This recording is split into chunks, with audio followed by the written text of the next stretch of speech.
বাঘের পায়ের ছাপকে কেন্দ্র করে আতঙ্ক ছড়ালো এলাকায়। ফের পায়ের ছাপকে কেন্দ্র করে বাঘের আতঙ্ক এলাকায়। ঘটনাস্থল এবার ধূপগুড়ির গধেয়ারকোঠি।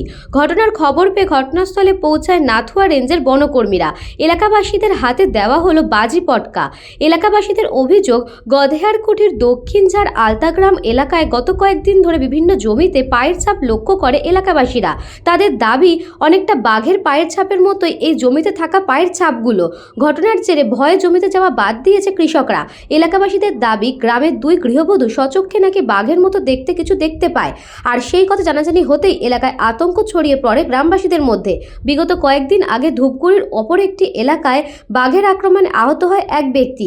ওই ঘটনার পরে আরও বেশি ভয় ছড়িয়ে পড়ে এলাকায়। এদিন পুরো বিষয়টি নাথুয়া রেঞ্জে জানানো হলে বনকর্মীরা ঘটনাস্থলে সরজমিনে পৌঁছায় তদন্ত শুরু করে। এ বিষয়ে মোড়াঘাট রেঞ্জের চন্দন ভট্টাচার্য জানান, পায়ের ছাপ দেখলে অনুমান করা যাচ্ছে যে চিতাবাঘের মতো হতে পারে, তবে সবটাই খতিয়ে দেখা হচ্ছে। যদিও কয়েক মাস আগে জলঢাকার বাঁধ ভেঙে প্লাবিত হয় এলাকার বেশ কিছু এলাকা, এমনকি গধেয়ারকোঠি বনাঞ্চল জলে ভরে যায়। অনেকেই অনুমান করছেন বাঘ হতে পারে বা অন্য পশুরও এই সময় প্রাণ বাঁচাতে সে সময় উঁচু জায়গায় আশ্রয় নেয়, তাই এটি বাঘ হতেও পারে। অন্যদিকে নাথুয়া রেঞ্জ সূত্রে জানা যায় সেটি বাঘের পায়ের ছাপ নয়।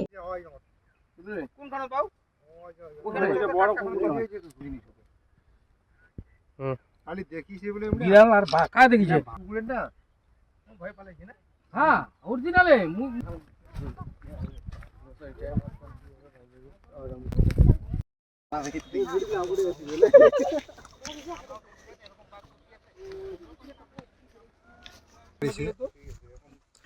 সবাই বলতেছে বাঘ আসবে, পায়ের ছাপ দেখা যাচ্ছে। পায়ের ছাপ দেখা যাচ্ছে। লোক তো আসছে, কি বললো তারা? এখন তো কিছু বলতেছে না, এটা 4-5 দিন ধরে কিন্তু হওয়ার কোথায় তো এটা তো বললো দৌড় দিছে বলে ওই জন্য নখ বের হয়েছে। ওনারাও একটু মানে সংকোচে আছে, কিন্তু এইখানকার 2 জন মহিলা বলতেছে ওনারা মানে দেখেছে। আমরা কি করব, আমাদের কিছু করণীয় আছে।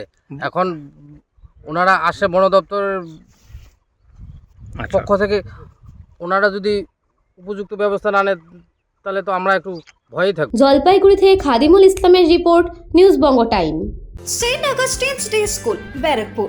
Success for every child. Admission open 2026 to 2027. Contact number 900793 4555.